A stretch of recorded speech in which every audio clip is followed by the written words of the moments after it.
Avalara Tax Services offers a wide range of tax support when connected to Tuplo Studio. Log into your Tuplo account and navigate to the Sales Tax Preferences section. Select Avalara from the drop-down menu and enter your account number and license key.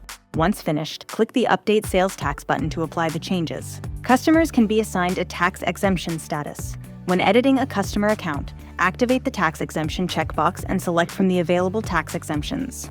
Make sure your customer can provide proof of their status before applying it.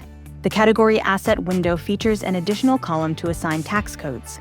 You can find a list of tax codes by going to the menu bar and choosing Window, Tax Codes, or by using the keyboard shortcut option Command 6.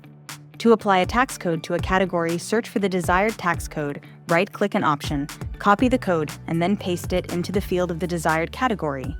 Once finished, click Save to apply your changes. Product groups that use this category will automatically receive the designated tax code. You can override the assigned tax code by editing the product group, clicking the edit icon next to the tax code, and entering a different tax code.